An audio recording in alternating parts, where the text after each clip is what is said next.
আসসালামু আলাইকুম। জি, আমি ডাক্তার মীর শহীদুল ইসলাম।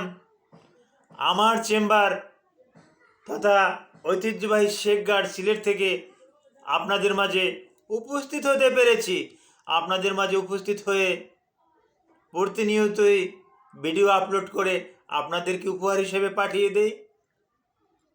তারই ধারাবাহিকতা রক্ষার্থে এই মুহূর্তেও গুরুত্বপূর্ণ একটি ভিডিও আপলোড করে আপনাদেরকে পাঠিয়ে দিতে যাচ্ছি।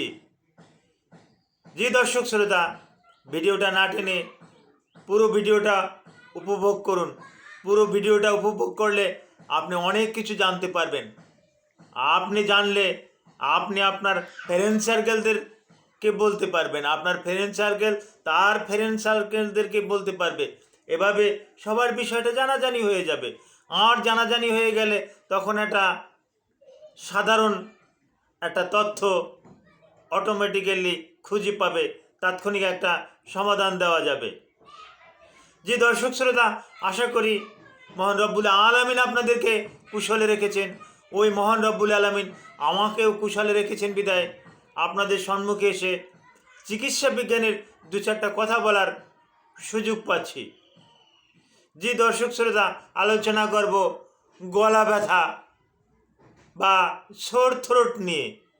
এই গলা ব্যথারই চিকিৎসা বিজ্ঞানে এটা একটু ভালো করে আমরা বলি সোর থ্রোট। এই সোর থ্রোট কেন হচ্ছে, কি কারণে হচ্ছে, এগুলো সম্পর্কে বিস্তারিত আলোচনা করব। জি, এই সোর থ্রোট বা গলা ব্যথা এটা বিভিন্ন কারণে হয়ে থাকতে পারে। আমরা বিশেষ পরীক্ষা নিরীক্ষার মাধ্যমে দেখেছি যে 90%ই ভাইরাল ইনফেকশন। তো ভাইরাসের অ্যাগেনিস্টে অনেক সময় ঔষধ দিয়ে থাকি, কিন্তু ভাইরাসের অ্যাগেনিস্টে তো কোনো ওষুধ ভালো কাজ করছে না। সবচাইতে ভালো যে কাজটা যেটা করছে, গার্গেল কাজ করছে। গার্গেল কিভাবে করতে হয় আমি আরেকটু আলোচনা করে গার্গেলের দিকে যাচ্ছি। যে এই ছোট থ্রোট বা গলা ব্যথা, এটা এই যে আমি যেখানে হাত দিচ্ছি গলার এই জায়গাটাকে আমরা বলি ল্যারিংস, ফ্যারিংস, অথবা এটাকে ল্যারিংজাইটিস বলা যায়। হ্যাঁ, এই ল্যারিংস ফুলে যায়। হ্যাঁ, এখানে প্রচণ্ড ব্যথা করে, ডোক গিলতে কষ্ট হয় ভাইরাস এবং ব্যাকটেরিয়া দিয়ে আক্রান্ত হয়ে।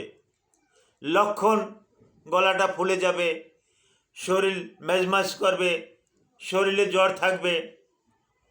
আবার অনেকে জোরে চিৎকার দিলেও এই ফ্যারিংসটা ফেটে যায়, ল্যারিংস ফেটে যায়, কণ্ঠস্বর যারে স্পষ্ট হয় না।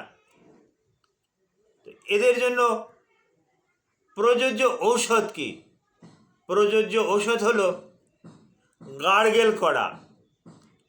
গরম পানির ভিতরে যতটুকু গরম সহ্য হয় ততটুকু গরম পানির ভিতরে সামান্য একটু লবণ নিয়ে 2 থেকে 3 মিনিট সময় নিয়ে ডেইলি 3 থেকে 4 বার যদি গার্গেল করে তাহলে ব্যথাটা কমে যায়।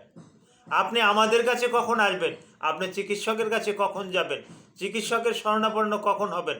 যখন ব্যথাটা কমবে না।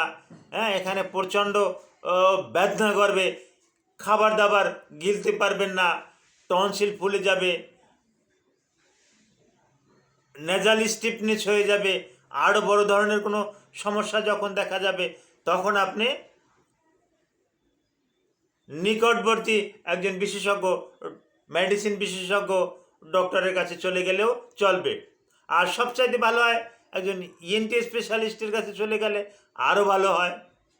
ইএনটি স্পেশালিস্ট না পেলে একজন মেডিসিন বিশেষজ্ঞের কাছে গেলেও আলহামদুলিল্লাহ ভালো একটা রেসপন্স পেয়ে যাবেন।